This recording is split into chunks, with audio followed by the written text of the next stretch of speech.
Hey, I'm Noel. I'm 25. I live in Aurora, Colorado, and I work as a freelance illustrator and part-time barista. Most days I juggle coffee orders and digital sketches, trying to make rent while keeping some part of my soul intact. I'm not the kind of guy who usually gets caught up in complicated situations. At least I didn't think I was until a few months ago. It all started the day I met Silas. He was this laid-back, funny guy I met at a local community workshop for digital design. We clicked instantly, not in a deep soul-bonding way, just easy casual. He mentioned that his mom was also into art mostly as a hobby and that I should stop by sometime. At first I didn't think much of it, but one Friday afternoon we both left class early and he invited me over to his place to hang out and play some retro games he kept talking about. I remember pulling up to their house, a cozy, single-story home with big windows and wind chimes by the porch. It had that lived-in feeling, the kind of place with mismatched cushions, a few chipped mugs, and shelves lined with old books. Warm, imperfect, real. Silas opened the door and yelled inside, "Mom, we're home!" A moment later, she appeared, and that was the first time I saw her. Rhea. She walked in from the kitchen with a dish rag in one hand and a loose bun that looked like it was done in a hurry, but somehow still looked elegant. She had this subtle magnetic energy, graceful but grounded. Her eyes locked on mine for half a second longer than what would be considered normal. "You must be Noel," she said, smiling. "Silas mentioned you. I was starting to think you were imaginary." We laughed and I said something dumb, like, "I exist, promise." I didn't know what I expected Silas's mom to be like. Maybe older, maybe colder. Not this. Not a woman with quiet confidence, casual humor, and this presence. The three of us hung out in the living room for a bit. She brought us lemonade and left us to our video games. But even then I felt her occasionally glance in from the kitchen or hallway. Not in a creepy way, just curious, a little amused. At one point, Silas left to grab some snacks from a nearby store. It was only a 5-minute drive, but he said he wanted to pick up a specific energy drink he swore by.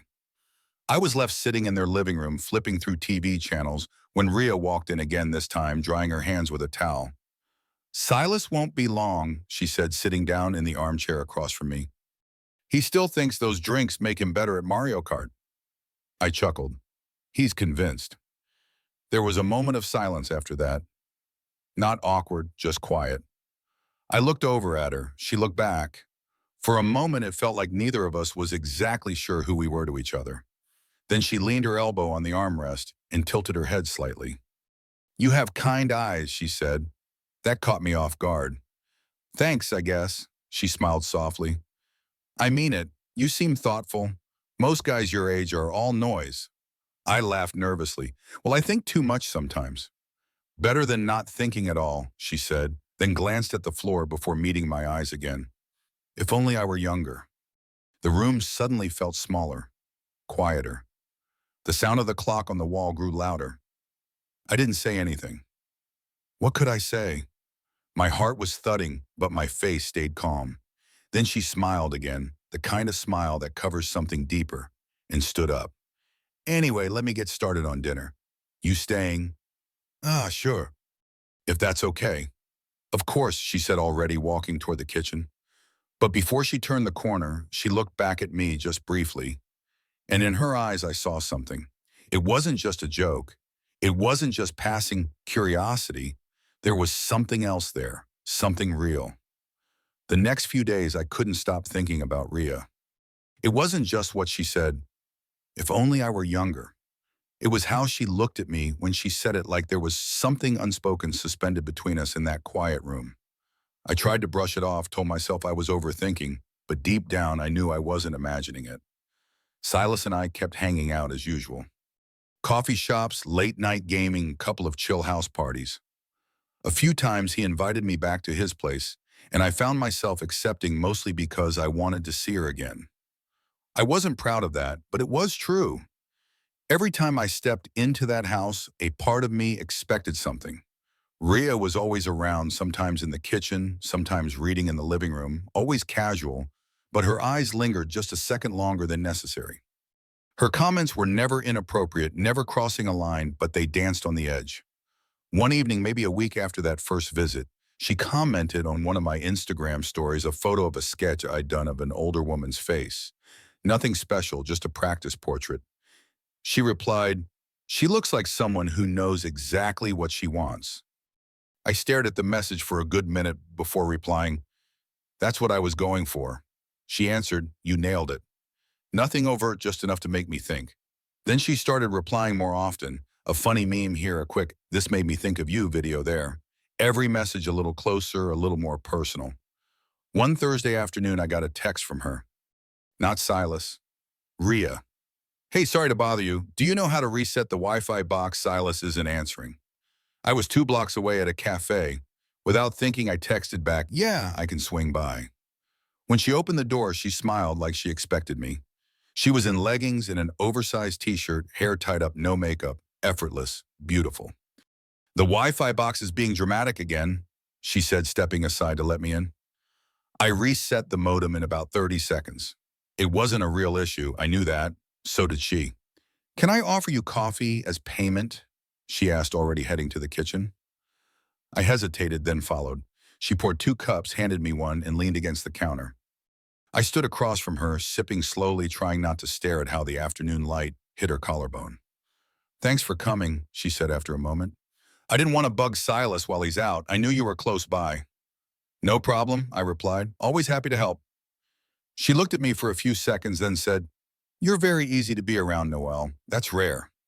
I felt my face warm up. "Thanks. You're easy to talk to, too." We both sipped silent again. This time it felt charged. Then she changed the subject, asking about my freelance work, why I like to draw most. I told her I was still figuring it out, that some days I felt like I had a voice. Other days I felt like an imposter. She listened, really listened. Eyes focused. Soft smile, no interruptions, no judgment.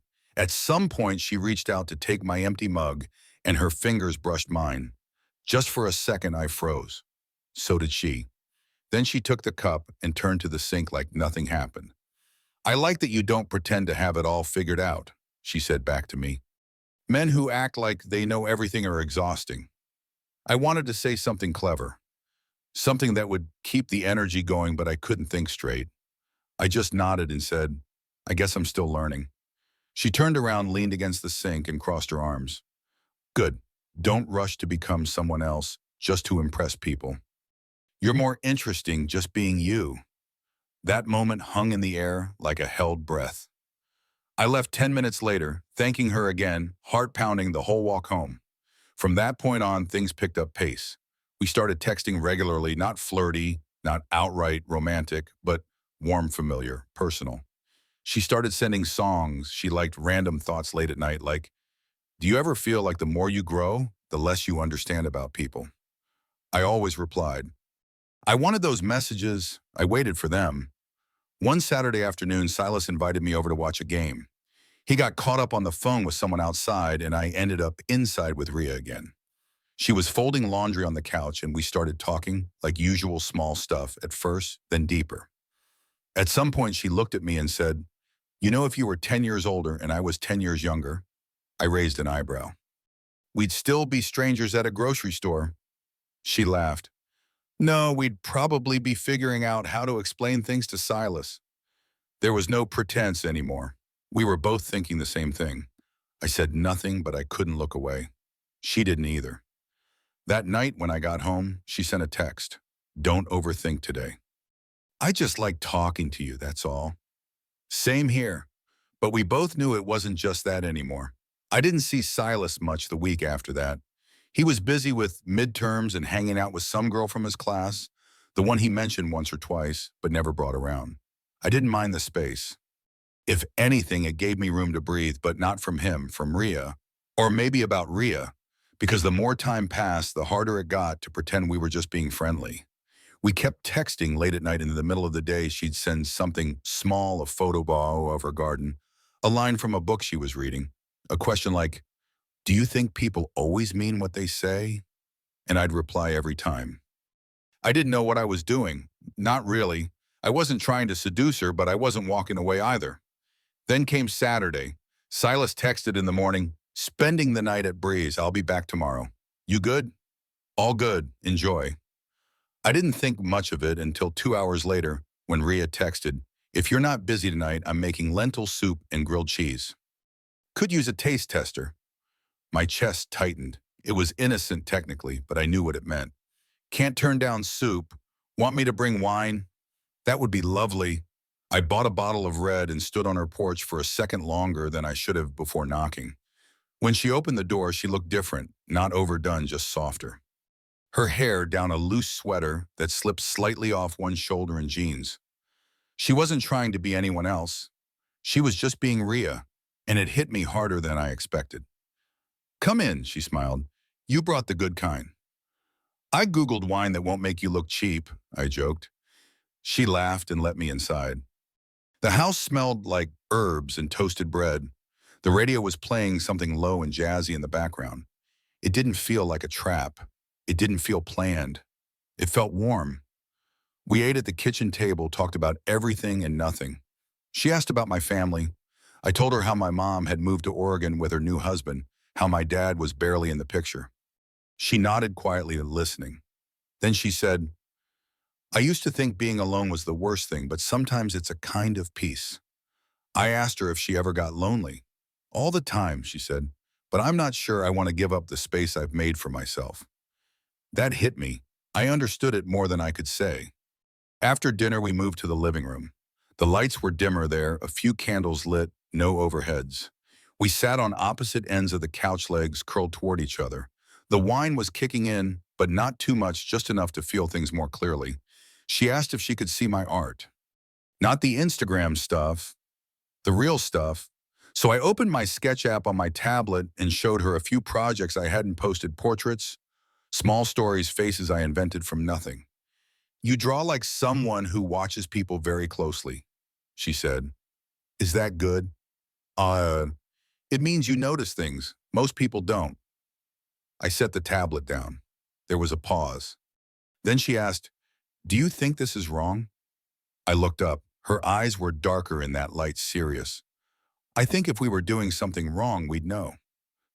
"I feel like I should know better," she said almost to herself. "Maybe knowing better just means knowing exactly how it'll hurt." She laughed quietly. "You're too young to say stuff like that." And then, like it was the most natural thing in the world, she leaned toward me. Not fast, not hesitant, just deliberately, and I didn't pull away. Our lips met halfway. It wasn't hungry, it wasn't desperate. It was slow, careful, like we were both afraid to shatter whatever fragile thing we'd created between us. Her hand found my cheek. Mine rested gently on her hip. The kiss deepened, but not in a movie scene way, more like two people who had both been waiting too long for someone to see them. When we pulled apart, she didn't speak. Neither did I. She looked down and smiled sadly. "I said I liked talking to you," she whispered. "Now I've gone and made it complicated." I shook my head. "You didn't. I did too." She leaned her forehead against mine for a moment, then stood up. "I'm going to wash the dishes," she said softly. "You don't have to help." I stayed on the couch. I heard the faucet, the clink of plates, the sound of her exhale as she stood there alone. When she came back into the room, her hair was tied up again. She looked composed, controlled, but her eyes still held the same thing I saw that first day. "I think we should talk tomorrow," she said. "Okay, I mean it. No games, no pretending.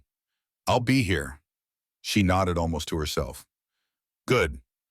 I left a few minutes later. She didn't walk me to the door, but I could feel her watching as I stepped off the porch. I didn't sleep much that night, and I don't think she did either. The next morning, I woke up feeling like I dreamed the whole thing, that kiss, her voice saying, "I think we should talk tomorrow."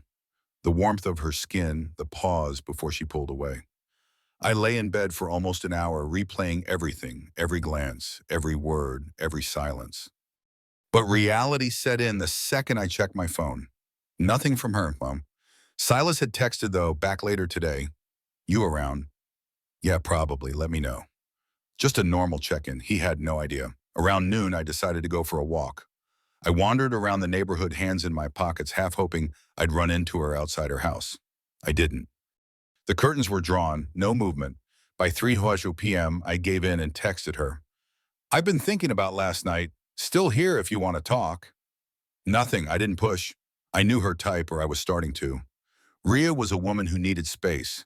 She chose her moments carefully, and if you tried to corner her emotionally, she'd shut down fast. That evening, Silas came by my apartment and acted completely normal.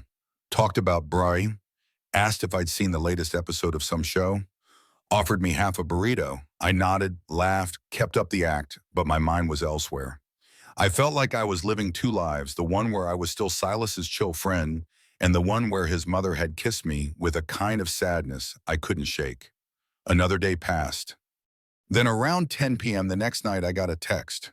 Can we talk? Are you free? Yes, I can come by. No, can we talk here? Just text for now. I waited. I wasn't planning on that kiss, I need you to know that. I wasn't either. But I'm not sorry. Neither am I, but I'm confused. About what it meant. About what it should mean. She didn't reply after that. We didn't text the next day or the day after, but the tension didn't go anywhere. When I finally saw her again, it was 3 days later. Silas had invited me over for lunch. His dad had dropped off some steaks, and he was excited to grill. It was a casual thing. The three of us ate outside on the patio, laughing about nothing. Rhea acted like nothing had happened. She was polite, friendly, smiling, but her eyes, they kept avoiding mine. After lunch, Silas went to take a call in his room. I stood in the kitchen drying a plate when she walked in and placed her glass in the sink. You're good at pretending, I said, not looking up. She paused. So are you. We stood in silence for a moment. I didn't mean to ghost you, she said quietly. I just didn't know how to respond. It's fine. No, it's not. I finally looked at her. So what now? She sighed. Now I don't know. I don't do this kind of thing, Noel. I'm not some bored housewife looking for attention. I never thought you were. I'm not asking for promises, I just need honesty. Okay. She looked at me sharp and searching. You want something real? I nodded. I want you, Rhea. I'm not trying to play games. Her face softened. She took a step closer, then stopped. Then we have to be careful. This can't be messy. I won't let it ruin Silas's trust. I understand. But I didn't. Not fully. Not yet. For the next couple of weeks, we slipped into something like a routine, secret, unspoken, inconsistent. I'd come by when Silas wasn't home, sometimes just to talk. Sometimes not. Sometimes she'd kiss me like she couldn't stop herself.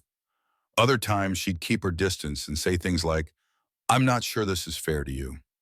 Or worse, maybe this was a mistake. She was unpredictable, and not in a cute, spontaneous way, in a way that made me feel like I was constantly walking on a wire. One minute she'd send a voice message late at night about how she couldn't stop thinking about me. The next day she wouldn't answer at all.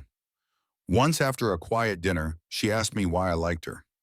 I told her the truth, that she was unlike anyone I'd ever met, that I admired her strength, her wit, her calmness, that I liked how she saw through people and how she saw me.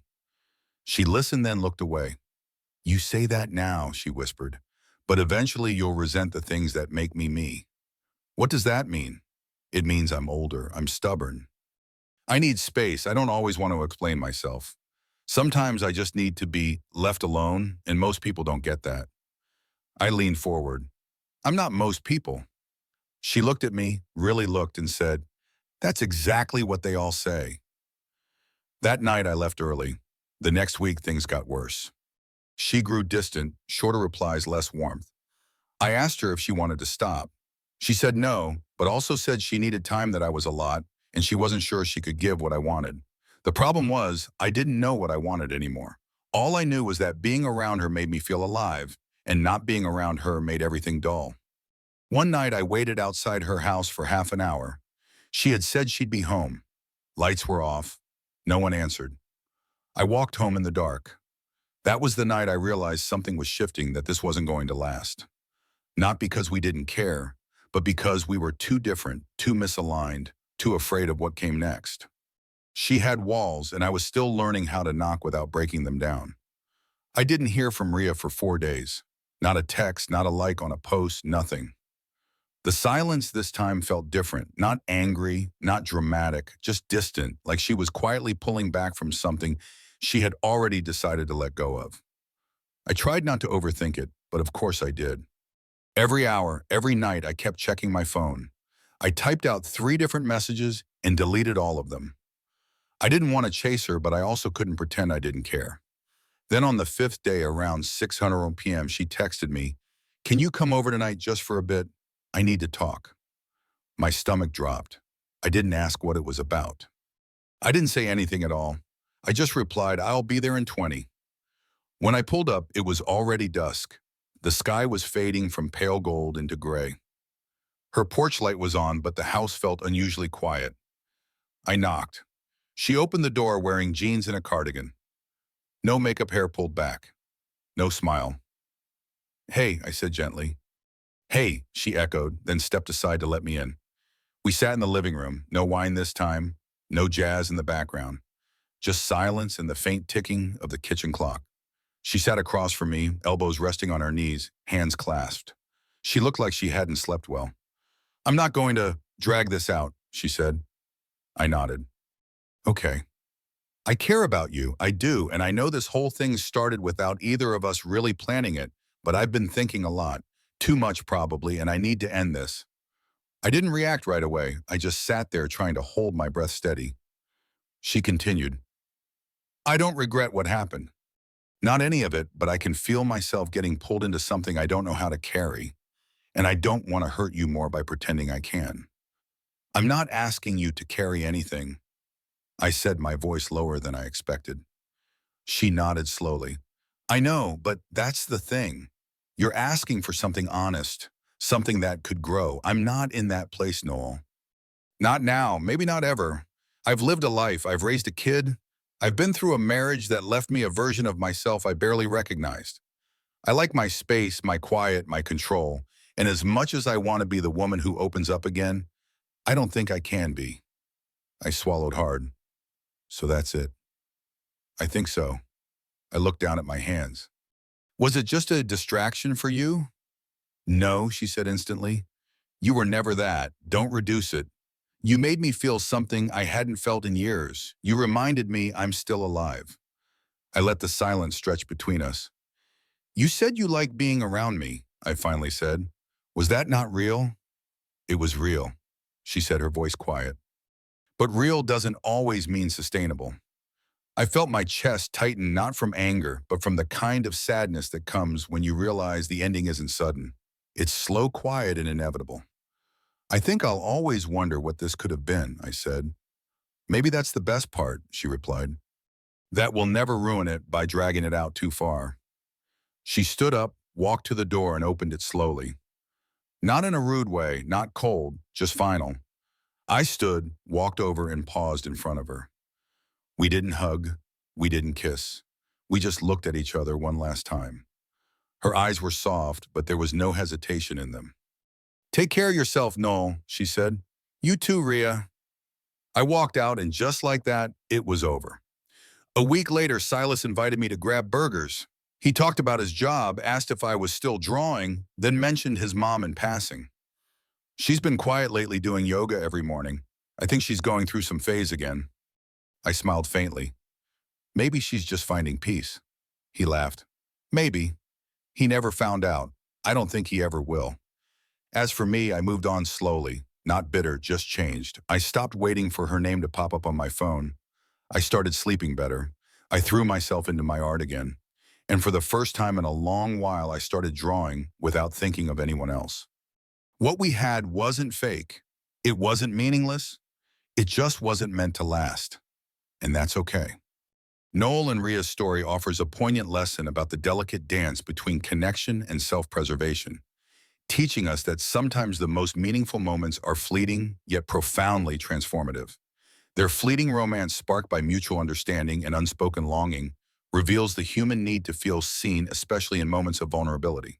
However, Rhea's decision to end things, driven by her need for independence and fear of disrupting her carefully guarded life, underscores the importance of honoring personal boundaries even when it hurts.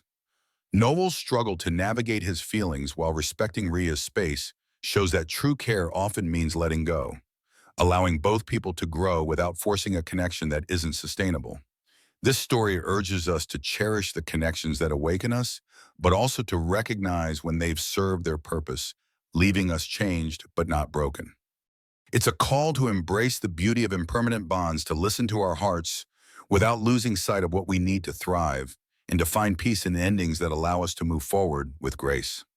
What moved you most in Noel and Ria's fleeting yet impactful journey? Have you ever experienced a connection that was beautiful but not meant to last? Share your reflections in the comments. We'd love to hear your stories. If this story touched your heart, please like, subscribe, and hit the bell to join our community of soulful narratives. Let's keep exploring life's profound lessons together.